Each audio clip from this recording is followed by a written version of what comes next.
Yo, people, welcome back to Durag Diaries, hosted by your boy Jords. Today, we have a very, very, very special guest, man like Egal, who's here to talk everything about Arsenal transfers. But my first question, before we get into anything, is Isak going Liverpool or Arsenal?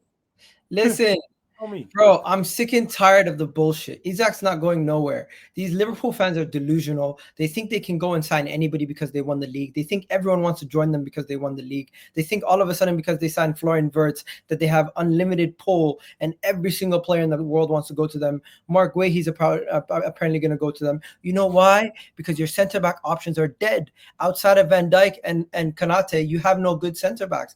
Gomez ain't that good. Kwanzaa's leaving for 40 million because these guys, I'll be honest, their wage bill is very healthy. Fair play to them. But all this stuff about Isak can join Liverpool because they win trophies. He wants to join a team that wins trophies. Shut up. The man wanted to join Arsenal before he joined Newcastle. He joined Newcastle, who didn't win a trophy for 50 years. He helped them win a trophy. And all of a sudden, because you guys won the league, you think you can sign everybody under the sun. And you know the worst thing of it all is when we're linked to Rodrigo, it's, he would never want to join Arsenal. He doesn't. He wouldn't want to join a team like that. He's gonna go to Liverpool if Liverpool become available. Then you have Isak. Arsenal can't sign Isak. Newcastle would never sell. But all of a sudden, Liverpool will say we're willing to bid. All of a sudden, all the articles say Liverpool looking to bid 100 million for Isak. It could happen. And in fine print, you see, well, Newcastle don't want to sell. Where at Arsenal, it's the first sentence in bold. Newcastle insisted they do not want to sell. And Arsenal are never going to get him. Do you know what it is? Do you think this is a case of Liverpool fans doing the typical thing where they think they're just a bit better than everyone else? You know, with Trent, anyone that's tried to say anything about Trent, we saw how defensive they got. No, you can't tell us how about our club and so on and so forth. And now when it comes to transfers, Klopp came out, they're like, yeah, he's right. And they done the U-turn, yeah. And now we're seeing the whole side of, oh, look, they've done this Florian Wirtz signing. It's a massive signing. But now they think they can do 2 or 3 more of these. Do you even think, I suppose the question is, all FSG are Liverpool, yeah, that's what I was going to go to. Are Liverpool ambitious enough? Are their owners ambitious enough to go out there and spend the 300 or 400 million in one transfer window? Do you even think that's a possibility? Bro, they're going to have to sell. They're going to have to sell. Kwanzaa, 40 million. They're going to sell Darwin Núñez. They're going to sell Luis Diaz. They're going to sell Robertson. They're going to shift out at least 5 players for reasonable money. Because when you win the league, unfortunately, whichever way we like it, when you win the league, people come for your players and they value them a little bit higher because you won trophies. They're like, oh, this guy's a winner. Let me get Kelleher for, how much was it? 15, 20 mil? I think it was like 30 mil, no? 30 mil. Fucking hell. 30 mil for Kelleher. Fair play. And also Liverpool, the thing about them is, man, what pisses me off the most is the double standard from the media and the coverage of transfers. When they speak about Mark Guehi, they say, oh, he doesn't want to join Arsenal because Arsenal have Saliba and Gabriel. But Liverpool have Konate and Van Dijk. Just be honest. Just be like, Arsenal have a lot of other options that can cover where Liverpool don't. Why don't they mention that? Why are they all of a sudden mentioning Gabriel and Saliba, ignoring Konate as if he's shit? Do you think it's a case of, for that, because when I look at this, I had this conversation recently as well. And for me, when we talk about, because what the Liverpool basically saying is we can have players like Mark Guehi, who's the captain of Crystal Palace, come to sit on our bench. I think there's only one team in England that can do that have 3 or 4 players that top level battling for the same position, and that's City. Yeah, you know what I think that is? I think that's insecurity, or actually good planning from Konate becoming a trend, because the man is learning Spanish. The man has 1 year left on his deal, and we all know Real Madrid are petrifying when it comes to free transfers. They will go and tell that player, wait for us, we'll give you double whatever they want, or we'll give you a bonus that is unmatched to any other club. And playing for Real Madrid, being a top center back, we've seen so many other players go to them recently. I wouldn't be surprised if, forget about Saliba, they go for Konate, and then in a year's time they try to wait for Saliba again. Yeah, no, I wouldn't be surprised. To be fair, they could well and truly do it. Real Madrid, we know what they're like. They're always planning their deals years and years in advance. But let me bring this back to Arsenal. Talking about Real Madrid, though, because we know Arsenal are looking at Real Madrid players. There could potentially be a deal done for Rodrigo. We've seen he scored an important goal against Al Hilal to secure the draw for them. What do you think of that potential deal to Rodrigo? And is Arsenal the most attractive proposition for him in the Premier League? Okay, first things first. Arsenal would be the best fit. Now, if you want to say most attractive, Man City and Liverpool are more attractive because they've won recently. I'll be 100% real. Yeah. And that's me not being biased. And if you want to say best fit, I think Arsenal is the best fit. I think Arsenal, he would be able to play in the 10. He'd be able to play in the left. He'd be able to play where his preferred position is.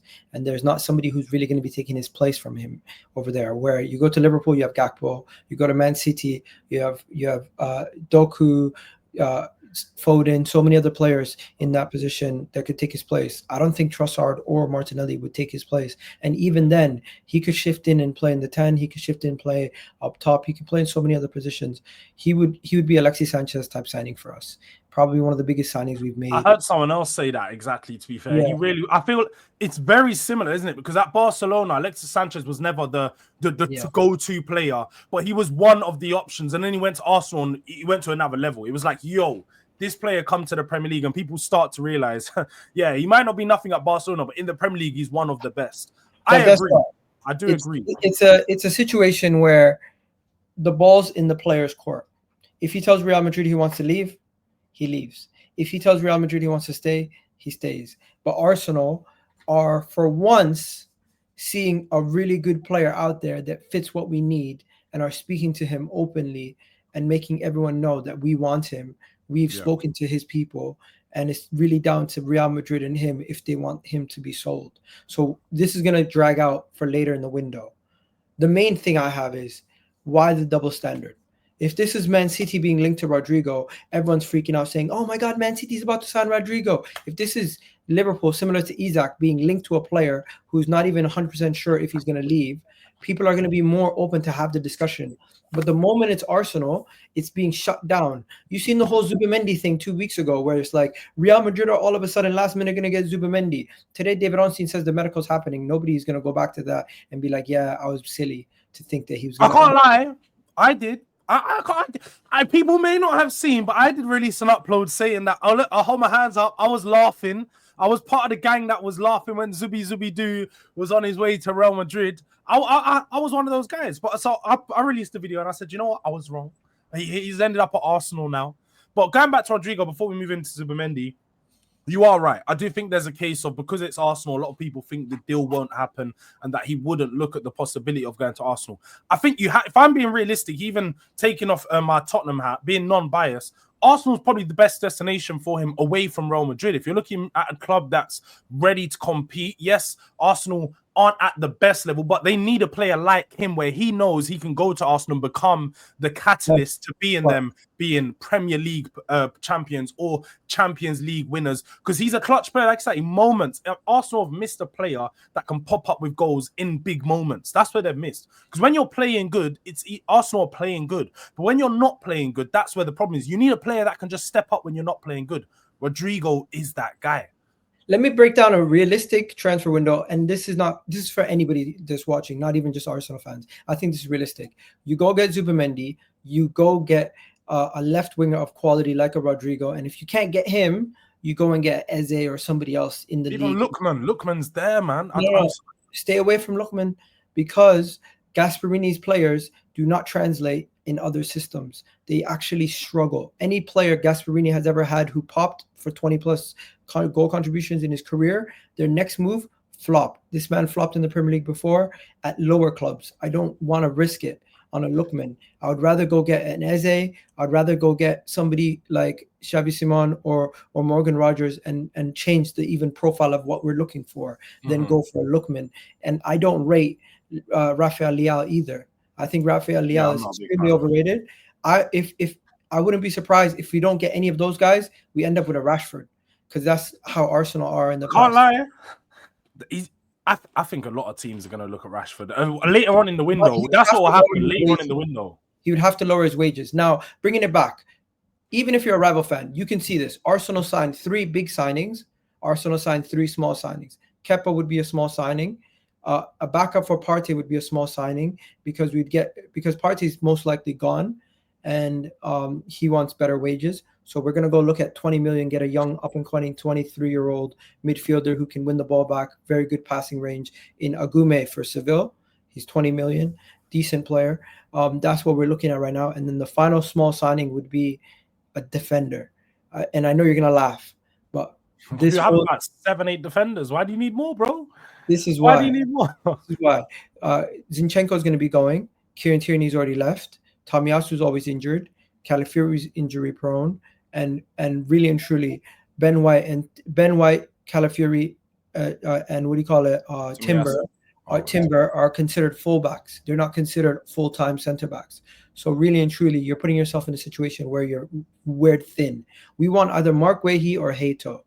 Mark Wehi's wanted by Liverpool and Newcastle, which are probably better destinations for him right now with the amount of squad depth that we have. But Hato being so young, he would come into our team, and I think he would shift Maz Lewis Skelly into midfield.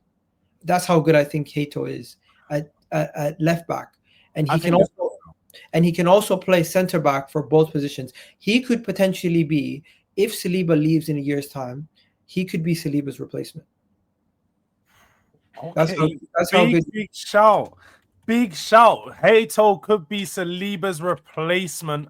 Okay, you heard it here from Egal. But with regards to those transfers, I do think there's some smart signings there. I do think at the back, you guys do have probably too many players to start looking at the likes of Mark Gahey, because I don't think that he goes to be a backup for any club. Especially people are forgetting it's a World Cup year. This year is going into the World Cup. He's not leaving being capped on the Crystal Palace who are playing Europe. No, I don't think he goes to Liverpool either. He won't leave to go to a club where he's not playing first team. If he goes to Newcastle, he's being a first team. If he goes to Tottenham, 2 other teams that are interested, he'll be first team. I don't think he joins Arsenal or Liverpool. Palace just got Diamond from Sporting. Yeah, Diamande. Yeah. I saw that. I saw that. They're looking at getting him. But I think the point is that he doesn't leave to go play less football. It's a World Cup year. He's an England international. He wants to be in that team. He needs to play football. So I don't think Mark Gahey is a realistic option. But to bring it back to, again, where you said there, you spoke briefly on Zubimendi. Man like Zubi do. He looks like it is confirmed that he will be the replacement for Partey. Because you spoke about a backup for Partey. He looks like the Thomas Partey replacement. When I looked at the stats, I looked at the data MB, he's literally better than Partey at nearly everything, barring the forward passing percentage. But again, he makes more progressive passes and more forward passes than him in total. What do you think about that signing, and what do you think about that impact he will have on that midfield? Because obviously Partey was your best midfielder in many people's eyes last season. You could say Rice, but many people thought it was Partey. Declan Rice was. But what do you think about Zubimendi and his impact into the team? Declan Rice, Champions League team of the season, Premier League team of the season, PFA nominee, Premier League team of the season, player of the season nominee, had a better season than Partey. Stop this whole Partey is better than Rice. But a lot of Arsenal fans said that. I'm not saying me. A lot of Arsenal fans. The professional journalists, the professional footballers, and the Arsenal fans themselves all believe that Declan Rice has had a better season because he's been higher on. I think there's some English tax with that. He's an English player. If you look at those rankings, there's a lot of English players in there. So I'm not saying you're wrong. I'm not saying Declan Rice had a bad season, but I just think Partey was more key to the defensive side of the system. Partey had much worse lows. I think the lowest point Declan Rice had was when he got kicked in the leg and got sent off for it. That was a stupid. Well, that's Declan Rice in his career, though. He never really has really bad games. He's not that type of player. But Partey has top games, like a lot of top games. Partey lost us the Champions League with the stupid yellow card, in my opinion. And then in the second game, gave away the final goal that lost us the game completely. As much as I rate Thomas Partey, I wanted to keep him. He wants a 50K raise in his wages, reportedly. So he's going mad. At 33 years of age, to get a raise, he's going mad. 32 years old. 32 years old. He wants 50K wages where he's not even guaranteed going to be starting week in, week out. To me, that will mess up our wage bill to a point where it's unrealistic to recover. If we have Thomas Partey on the bench making 250, every single player who walks into the club is going to want 300. You're not lying. You're not lying about that. To be fair, I think he's asking for definitely a bit too much money. So we go and get Agume from Sevilla, who's 23 years old. We have Zubamendi, who's 26 years old. We now have replaced Jorginho, who's 33, and Partey, who's 32, with Zubamendi and Ogume. As long as Ogume is at least even 80% of the player that we think he can be, that right there will give us two players that safety-proof the club's ages and wage bill for the next couple of years. I just think with Partey going, the one thing you're going to miss is that physical presence in midfield potentially, because as much as Declan Rice is a big lad, I don't think he throws himself around as much as Partey does at times. Sometimes you need someone to be that bozo aggressive player. You know, like Romero is sometimes someone who bullies someone in midfield, makes a lot of fouls.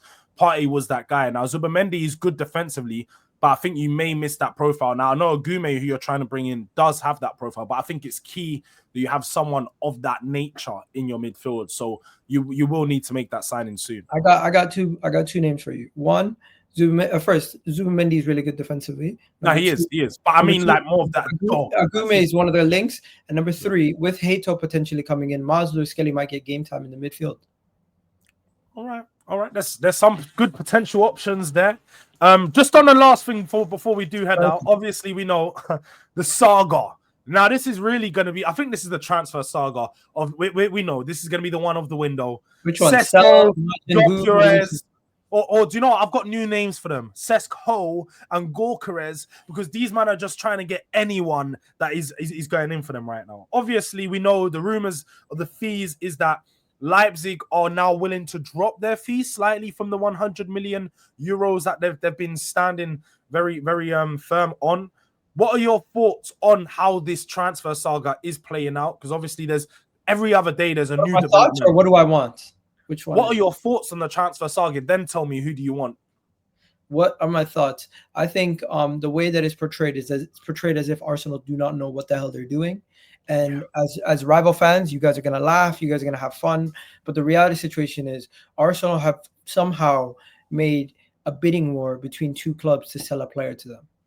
That is, call it PR, but I find it impressive. When have you last seen two clubs looking to sell a player have a strict price and continuously try to change it to suit the seller? I've not seen this in a while. No, you're all right. I think because there's a lot of buyers, but both players made it very clear they want Arsenal. Arsenal in a very strong position in these sales. I'll give it to you. I feel like for me, when I look at it, it looks like Arsenal are doing not great business simply because for me, it's very simple. Gyökeres is the better player. Gyökeres is available for less money. Gyökeres should be the player you sign. You should be like, look, I don't even want Sesko. We're focused on getting a deal done for Gyökeres. Now, I would understand putting that out there to the media. That would just make it difficult to negotiate with Sporting Lisbon. So you are right. In the media's eyes, they're not going to go do that because they need to make sure that they're making Sporting Lisbon think, yeah, we want Sesko. But do you not agree that there is a case of just go and get the man that we need? We don't make signings in June. We don't. Right, yeah. We make all our signings usually in July. Reason being, July 1st is the books for the next year. And so FFP, we don't get hit for it until 3 years down the line. And at this moment in time, Arsenal, if we made £100 million worth of signings right now, we would be 20 million in the minus for FFP. But we're currently in a good situation. 80 million to play with is a lot higher than what majority of teams have in the league. So it's very comfortable. And that's because last year we sold Emil Smith-Rowe and Eddie Nketiah and barely made many signings. Financially, we did not spend too much money. We actually were net positive come the January of last season. So yeah, financially, that's boring. But the reality is Arsenal fans, don't melt down. Don't lose your shit. This is what the club does. Unfortunately, this is how we operate. We're not as simple as Man City and Chelsea and Liverpool, where you need somebody, you just go and get them and you bring them in and bing, bang, boom. You hear about the link and it's sorted. The last time that happened was Fabio Vieira. That doesn't happen at Arsenal. Yeah. So I'm not too worried. The only signing I could see Arsenal making before July 1st is if Aston Villa sell us Morgan Rogers. As for the strikers, I'll tell you this. I don't think we know what's going on. Both players are smoke screens to see who can get the lowest price. And I think we're being cheap and we're gonna go for the best deal rather than the best fit or the best player. That's what I think it is. Because they maybe rate the two players at the same level. I personally rate Gyökeres higher. I think we need to sign Gyökeres. I think Sesko does not have the mentality to take Kai Havertz's spot. I think mentality, nor experience. He lacks the self-belief because last summer, did you know why he turned us down last summer? It's because they told him Kai Havertz is still going to be the starter. You have to take his job. They told Gyökeres the same thing this summer. You know what he said? Give me the number 9 shirt, and by January I'll have the number 1 spot. Yeah, there's not by January. No, but by September, we know. But I get what you mean. I get what you're saying. Yeah, it's just like he's just trying to say and let them know, like, I'm not coming here to compete. I'm coming here to take over. It's one of them ones. Yeah. All right, no, that's very clear. I would agree with you, innit? Gyökeres is very clearly the better player. You're looking at a young player who's 21, still up and coming. If you were to sign him as a backup striker for 40 million, I don't think any Arsenal fans would be mad. Most Arsenal fans would be like, yeah, this is a good 40 million pound signing. But they want 70 million and for him to be your first teamer. Going mad. Go and get Gyökeres for the same price, who's more experienced, who's a better goal scorer, probably one of the best goal scorers available in the market. It's but you know what the fight is? The fight between Arsenal fans is the ITK saying, if we get Gyökeres, I'm done with the club. And then you got the friggin' league gunners and the Dan Potts of the world saying, if we sign Sesko, I'm finished with the club. And then you got people in the middle saying, I don't care who we sign, we just need a striker, we'll get better. And it's like the club is a mess, bro. When is Arsenal not a mess, Egal? When are you guys, you have top gooners versus bottom gooners? When is it not like that? It's always. How is it that we don't do any business and it's the 20th of June, and you have more fighting about a potential signing than what's actually still at the club? Wallahi, the Kai Havertz signing has caused so much drama. I think the striker signing will cause even more if it doesn't work out. It's going to be a madness. It's going to be a madness. This transfer window is going to carry on. This saga is going to be going on for a while. And it's not just whoever Arsenal do sign, it's going to make the saga carry on, because that's going to have a knock-on effect to Ekitike, Sesko, Osman, some of these other strikers that are around in the market, and how the other teams approach their deals. But look, big up to Egal for coming on the channel, getting this video done. Just let the people know where they can find you, my bro. Let me ask you a quick question. Do you think we can still win the league if we go and sign the players that we sign? If you sign the players that we've spoken about today, there's definitely an option up there. There's going to be a good battle next season for you guys, Liverpool and Man City. No doubt about that, man. Fair. Yeah, I do think, like, say, if you're talking about Gyökeres and Rodrigo, yeah, no doubt, that's a very good battle. Like, you'll be well ahead of the rest. I'll say that. Chelsea, Newcastle, Aston Villa, they won't be ahead. Like, it'll be the top 3 and then the rest of the league. But yeah, where can they find you? Hey, if I listen to Twitter, Liverpool are going to sign all those players, and we're just going to be left with scratch. Right? Yeah, people, you can find me on Egal Talks Football on YouTube and Twitter. It's EGTV Egal. And TikTok is it's Egal Talks Football also. So yeah, check me out all those platforms. And yeah, I'm not always delusional. As you can see, we're having a normal conversation. Yeah, no, not all the time, man. We can have normal conversations, as much as we do argue on panels. But yeah, people, look, big up for checking in. We're gonna try to do more of these videos, more uploads. So make sure you're tapping the post notification bell on the channel, and make sure you are subscribed. As you can see, we are on the road to 5K, so your support is much appreciated. But big up to Egal, big up to everyone checking in. It's been Durag Diaries. It's been another episode, and we are out.